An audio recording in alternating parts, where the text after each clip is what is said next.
Friends, welcome to my channel vital ETC.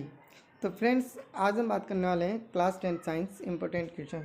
तो friends, 2023-24 के लिए जो भी इम्पोर्टेंट क्वेश्चंस है तो लेसन वाइज मैं आपके इसमें वीडियो में डालने वाला हूँ, और साथ में जो भी क्वेश्चंस है उनके आंसर भी आपको साथ में एक्सप्लेन करता चलूँगा, ताकि आपको ज़्यादा परेशानी नहीं होगी किसी भी क्वेश्चंस को सर्च करने में। तो फर्स्ट क्वेश्चन है अपने पास, जैसे कि यहाँ पर कि श्याम श्वेत फोटोग्राफी में किस यौगिक का प्रयोग होता है। तो श्वेत फोटोग्राफी में किसका उपयोग किया जाता है, तो अपना इसमें सही आंसर है AgBr। तो अपना इसमें आंसर क्या है, AgBr का उपयोग किया जाता है श्याम श्वेत फोटोग्राफी में। फ्रेंड्स, शॉर्ट क्वेश्चंस के साथ साथ जो थोड़े लॉन्ग क्वेश्चन है वो भी इसमें साथ में, जो भी इंपॉर्टेंट क्वेश्चन है लेसन वाइज वो सभी आपको इसमें वीडियो में मिलेंगे।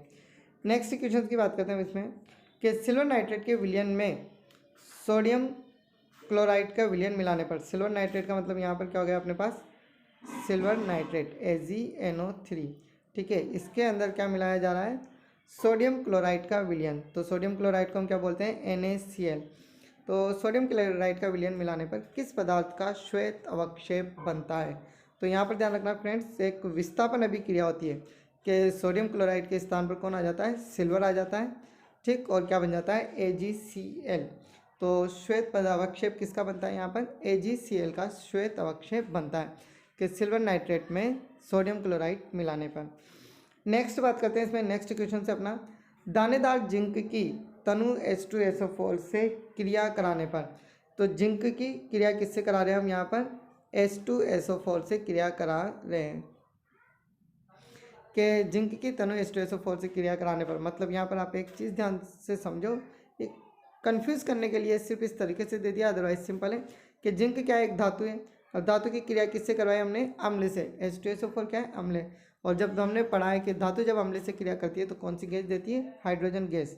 यहाँ पर क्वेश्चन कुछ इस तरीके से, दानेदार जिंक की तनु H2SO4 से क्रिया कराने पर कौन सी गैस उत्सर्जित होती है। तो अपना सही आंसर यहाँ पर हाइड्रोजन गैस उत्सर्जित होती है। नेक्स्ट बात करते हैं हम, बिना बुझा हुआ चूना कहलाता है। तो बिना बुझा हुआ चूना क्या कहलाता है, कैल्शियम ऑक्साइड कहलाता है, CaO, कैल्शियम ऑक्साइड। बिना बुझे हुए चूने को क्या कहते हैं हम, कैल्शियम ऑक्साइड कहते हैं। नेक्स्ट इसके बाद हम बात करते हैं, कोयले का दहन किस प्रकार की अभिक्रिया है। तो कोयला किसका अपर रूप है, कार्बन का। तो C+O2, जलने के लिए उसको किसकी जरूरत होती है, ऑक्सीजन की। तो क्या बन जाता है, CO2। तो हम यहाँ पर क्या कहेंगे, कोयले का दहन किस प्रकार की अभिक्रिया है। तो हमने पढ़ा है संयोजन अभिक्रिया में, हम पढ़ चुके हैं कि दो पदार्थ आपस में संयोग करके एक नए पदार्थ का निर्माण करते हैं, तो उसे हम क्या बोल देते हैं, संयोजन अभिक्रिया। और जब कोई पदार्थ ऑक्सीजन से क्रिया करता है तो उसे हम क्या बोल देते हैं, ऑक्सीकरण अभिक्रिया। तो ध्यान रखना, कोयले का दहन किस प्रकार की अभिक्रिया है।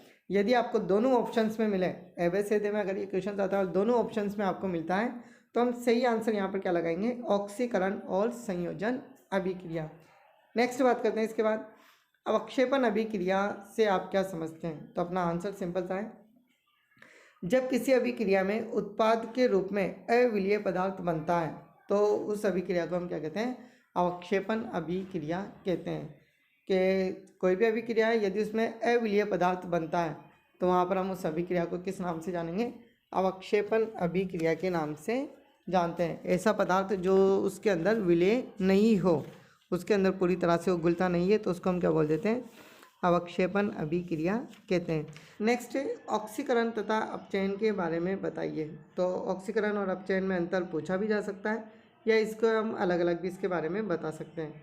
तो पहले तो एक चीज़ ध्यान रखना, ऑक्सीकरण को उपचयन के नाम से भी जाना जाता है। तो हमें पता होना चाहिए कि ऑक्सीकरण कह दो या उपचयन कहो, इसमें आपसे कन्फ्यूजन मत रखना, क्योंकि इसमें सबसे ज़्यादा गलती होती है। क्वेश्चन ये भी आ सकता है, उपचयन और अपचयन में अंतर बताइए, या उपचयन और अपचयन के बारे में बताइए। तो पहले हम बात करते हैं उपचयन क्या है, उपचयन किसे कहते हैं, तो इसके बारे में बात कर लेते हैं यहाँ पर। तो उपचयन क्या है, ऐसी अभिक्रिया जिसमें ऑक्सीजन की वृद्धि तथा हाइड्रोजन की कमी या त्याग हो, तो उसे हम क्या कहते हैं, उपचयन अभिक्रिया कहते हैं। ऑक्सीजन की तो क्या होती है, वृद्धि, और हाइड्रोजन की क्या होती है, कमी होती है, तो उसे तो हम क्या कहेंगे, उपचयन कहेंगे, ठीक है। और इसका यदि अपोजिट हो, ऑक्सीजन की कमी हो, ऑक्सीजन की क्या हो, कमी, और हाइड्रोजन की क्या हो, वृद्धि हो, तो उसे हम क्या कहते हैं, फिर अपचयन कहते हैं। जैसे कि आप इसमें समीकरण में देखिए, यहाँ पर समीकरण हम देखते हैं, तो Mg+O2 क्या बन गया, MgO। ऑक्सीजन का क्या हो रहा है, योग हो रहा है, मतलब इसका क्या कहेंगे हम, ऑक्सीकरण, या क्या कह सकते हो आप, उपचयन।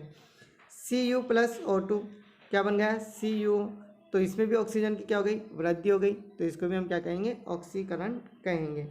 नेक्स्ट यही हम बात करते हैं अपचयन। अपचयन क्या होता है, तो ऐसी अभिक्रिया जिसमें हाइड्रोजन की क्या हो, कमी हो, या फिर क्या हो, ऑक्सीजन का त्याग हो। वही हाइड्रोजन की वृद्धि और ऑक्सीजन का त्याग उसका अपोजिट है बिल्कुल। जैसे यहाँ पर देखो आप Cu+H2 क्या बन गया है, यहाँ पर ऑक्सीजन के साथ किसका योग हो गया है, यहाँ पर ऑक्सीजन, जैसे कॉपर, यहाँ पर ऑक्सीजन था और यहाँ पर आकर क्या रह गया है, सिर्फ कॉपर रह गया, तो ऑक्सीजन की कमी हो गई, तो इस वजह से हम इसको क्या कहेंगे, अपचयन अभिक्रिया कहते हैं। इनके साथ में एक चीज़ और आपको ध्यान रखना है, रेडॉक्स अभिक्रिया। अब रेडॉक्स अभिक्रिया क्या होती है, जिसमें ऑक्सीकरण और अपचयन दोनों होता है। जैसे कि ये जो अभी हम समीकरण देख रहे थे ना, इसमें दोनों कंडीशन हो रही है। यहाँ पर तो ऑक्सीजन की क्या हो रही है, कमी हो रही है, तो यहाँ पर इसका तो क्या हो रहा है, एक प्रकार से ऑक्सीजन कमी मतलब अपचयन। यहाँ हाइड्रोजन के साथ क्या हो रही है, ऑक्सीजन की वृद्धि हो रही है, तो इसका क्या हो रहा है, ऑक्सीकरण। तो रेडॉक्स अभिक्रिया का मतलब यही है कि ऐसी अभिक्रिया जैसे कि ये समीकरण जिसमें ऑक्सीकरण और अपचयन दोनों साथ साथ होते हैं, उसे हम क्या कहते हैं, रेडॉक्स अभिक्रिया कहते हैं। नेक्स्ट आगे बात करते हैं, जैसे कि ये उदाहरण वही सेम है, ऑक्सीजन की यहाँ कमी हो गई, CuO, यहाँ केवल Cu रह गया, तो इसका क्या हो गया, अपचयन। यहाँ हाइड्रोजन के साथ ऑक्सीजन की वृद्धि हो गई, तो इसका क्या हो गया, ऑक्सीकरण। तो इस वजह से हम इसको क्या बोल रहे हैं, रेडॉक्स अभिक्रिया कहते हैं। नेक्स्ट क्वेश्चन पे चलते हैं। वायु में जलाने से पहले मैग्नीशियम रिबन को साफ क्यों किया जाता है, तो नेक्स्ट इंपॉर्टेंट क्वेश्चन से फ्रेंड्स ये कि वायु में जलाने से पहले मैग्नीशियम रिबन को साफ क्यों किया जाता है। तो यहाँ पर हम इसके आंसर की बात करते हैं। तो सिंपल सा आप इसको समझने की कोशिश करना। वायु में जलाने से पहले मैग्नीशियम रिबन को रेगमाल से साफ किया जाता है, क्योंकि धातु की सतह पर ऑक्साइड की परत एवं अशुद्धियों के कारण उसका दहन आसानी से नहीं होता। तो जो धातु होती है उसके ऊपर वायु के संपर्क में आने के कारण क्या रहते हैं, उस पर एक वायु ऑक्साइड की परत जम जाती है। जैसे हम बहुत से शब्दों में कह सकते हैं जंग लगना लोहे के ऊपर, तो एक ऑक्साइड की परत जम जाती है, जिसके कारण जब उसका दहन करते हैं तो आसानी से नहीं जलती। ठीक है, इस वजह से उसे रेगमाल से क्या किया जाता है, साफ करने पर उसकी सतह खुरदरी हो जाती है, जिससे अभिक्रिया का वेग बढ़ जाता है एवं शुद्ध मैग्नीशियम प्राप्त होता है। तो ध्यान रखना, इसी वजह से इस सवाल हमसे पूछा जाता है वायु में जलाने से पहले मैग्नीशियम रिबन को साफ क्यों किया जाता है। यदि बिना साफ किए मैग्नीशियम रिबन को जलाते हैं तो अच्छे से साफ नहीं होता है, वो जल नहीं पाता है, क्योंकि शुद्ध मैग्नीशियम नहीं होता। और जैसे हम उससे रेतमाल से रेगमाल से साफ करते हैं तो उसकी जो मैग्नीशियम शुद्ध रूप से हमें प्राप्त होता है, जो कि आसानी से जलने लगेगा। नेक्स्ट बात करते हैं इंपॉर्टेंट क्वेश्चन से, और अच्छा क्वेश्चन से कंफ्यूज भी करता है। किसी पदार्थ X विलयन का उपयोग सफेदी करने के लिए होता है, पदार्थ X का नाम तथा इसका सूत्र लिखिए। इंपॉर्टेंट क्वेश्चन से कई बार पेपर में पूछा जा चुका है। तो सफेदी करने में हम सिंपल सा हमें पता है, सफेदी करने के लिए चूने का उपयोग किया जाता है, मगर यहाँ पर हम क्या बोलेंगे उसको, कैल्शियम ऑक्साइड। पदार्थ X क्या है अपने पास, कैल्शियम ऑक्साइड, जिसका उपयोग हम किस में करेंगे, सफेदी करने के लिए होता है। इसे चूना या बिना बुझा हुआ चूना भी इसको कहते हैं, और इसका रासायनिक सूत्र क्या हो गया अपने पास, CaO, कैल्शियम ऑक्साइड। तो ध्यान रखना, इस सवाल बहुत सिंपल सा है, मगर सिर्फ वो इस घुमाकर पूछते हैं, इस वजह से बच्चों को इसमें कन्फ्यूजन हो जाता है। नेक्स्ट है, जब लोहे की कील को कॉपर सल्फेट के विलयन में डुबोया जाता है तो विलयन का रंग क्यों बदल जाता है। तो पहले तो एक सिंपल सी बात इसमें कह रहा हूँ मैं आपसे कि लोहे की कील मतलब ये क्या हो गया, आयरन, मतलब एक धातु हो गई। ठीक है, धातु को हम किस में डुबो रहे हैं, कॉपर सल्फेट के अंदर इसको डुबोया जा रहा है। कॉपर सल्फेट क्या हो गया, एक प्रकार से अम्ल हो गया यहाँ पर।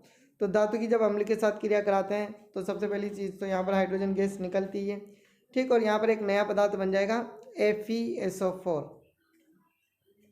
सॉरी, यहाँ पर विस्थापन अभिक्रिया हो रही है, क्योंकि फेरस क्या है, एक कभी अधिक क्रियाशील पदार्थ है और कॉपर क्या है, कम क्रियाशील पदार्थ है।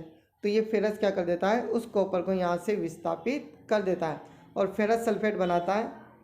यहाँ पर क्या बनता है, फेरस सल्फेट बनता है।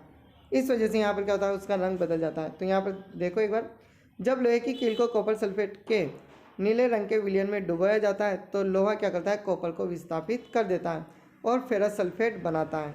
इससे लोहे की कील का रंग क्या हो जाता है, भूरा हो जाता है, मतलब उस पर जंग लग जाता है एक प्रकार से, तथा कॉपर सल्फेट के विलयन का नीला रंग वहाँ पर क्या हो जाता है, मलिन हो जाता है। तो इंपॉर्टेंट क्वेश्चन है, आप इसको अच्छे से ध्यान रखना। और इसमें कौन सी अभिक्रिया हो रही है, विस्थापन अभिक्रिया, इसका भी आपको पता होना चाहिए क्योंकि फेरस क्या है, लोहा क्या है, कॉपर से ज़्यादा क्रियाशील है, इस वजह से इसमें कौन सी क्रिया देखी जा रही है, विस्थापन अभिक्रिया देखी जाती है। नेक्स्ट इंपॉर्टेंट क्वेश्चन, श्वसन को ऊष्माक्षेपी अभिक्रिया क्यों कहते हैं? तो श्वसन को ऊष्माक्षेपी अभिक्रिया क्यों कहा जाता है? श्वसन के दौरान ली गई ऑक्सीजन शरीर में उपस्थित ग्लूकोज से क्रिया करके ऊर्जा उत्पन्न करती है, इसलिए श्वसन को क्या कहते हैं हम? ऊष्माक्षेपी अभिक्रिया कहते हैं, क्योंकि श्वसन के दौरान जो भी हम ऑक्सीजन लेते हैं वो शरीर में उपस्थित ग्लूकोज से, जो भी हम भोजन वगैरह करा तो उससे जो ग्लूकोज आया उस ग्लूकोज से क्रिया करके हमारे शरीर को एनर्जी प्रदान करती है, ऊर्जा उत्पन्न करती है, इस वजह से श्वसन को हम क्या कहते हैं? ऊष्माक्षेपी अभिक्रिया कहते हैं। नेक्स्ट क्वेश्चन, एक भूरे रंग का चमकदार तत्व X को वायु की उपस्थिति में गर्म करने पर वह काले रंग का हो जाता है। अच्छे से समझना इस क्वेश्चन को, बहुत अच्छा क्वेश्चन है कि एक भूरे रंग का चमकदार तत्व है जिसको हमने क्या किया, वायु में जैसे ही उसको गर्म किया वो क्या हो गया, काले रंग का हो जाता है। इस तत्व X एवं इस काले रंग के यौगिक का नाम बताइए। ठीक है, जो तत्व X है उससे हमें क्या बताना है, उसका नाम बताना है। तो यहाँ पर आप इसको देखिए एक बार कि तत्व X क्या है, एक प्रकार का कॉपर है। सबसे पहली चीज़ तो धातु चमकदार होती है, कॉपर मतलब तांबा जो कि क्या होता है, चमकदार होता है। तो तत्व X क्या है, कॉपर है। तथा काले रंग का जो यौगिक कॉपर है, ऑक्साइड है। ठीक, तो काले रंग का कॉपर जो बनता है इसमें यौगिक बनता है, जो क्या बनता है, कॉपर ऑक्साइड बनता है। कॉपर भूरे रंग का चमकदार तत्व है, इसको वायु की उपस्थिति में गर्म करने पर यह ऑक्सीकृत होकर काले रंग के कॉपर ऑक्साइड में बदल जाता है। तो अपना आंसर यहाँ पर क्या है, तत्व तो क्या है अपना कॉपर। एक चमकदार, हमसे सवाल ये पूछा है, एक चमकदार तत्व X है तो वो तत्व क्या हो गया, कॉपर हो गया। जैसे उसको गर्म करते हैं तो क्या बन जाता है, कॉपर ऑक्साइड बनता है। तो यौगिक क्या बनता है, कॉपर ऑक्साइड बनता है। तो ये दोनों हमें पता होना चाहिए। एक बार इसकी समीकरण भी देख लें कि अपने पास तत्व चमकदार तत्व क्या हो गया, कॉपर। जैसे ही वायु के साथ इसको गर्म करते हैं, गर्म करने पर कॉपर ऑक्साइड बनता है जो कि काले रंग का पदार्थ बनता है। तो ये अपने सभी क्वेश्चन फ्रेंड्स, और ये मोस्ट इंपॉर्टेंट क्वेश्चन है, सभी इंपॉर्टेंट क्वेश्चन मैंने इसमें छाटे हैं। इसके अलावा कुछ और भी क्वेश्चन, छोटे छोटे क्वेश्चन बन जाते हैं, जैसे विकृत गंधता क्या है, ऑक्सीकरण अपचयन में अंतर पूछ लिया जाता है, संक्षारण क्या होता है, और इसके अलावा समीकरण आपको दे दी जाती है, समीकरण संतुलित कीजिए। तो संतुलित करने वाली समीकरण मैंने एक वीडियो के द्वारा बहुत अच्छे से सिखा रखा है, आप उस वीडियो को भी देखें, उसकी लिंक भी मैंने आपको डिस्क्रिप्शन में दे दी है। तो आप वहाँ से समीकरण संतुलित करना किस प्रकार आप आसानी से सीख सकते हो। तो फ्रेंड, वीडियो अच्छी लगे तो प्लीज़ लाइक और शेयर जरूर करें। Thank you for watching.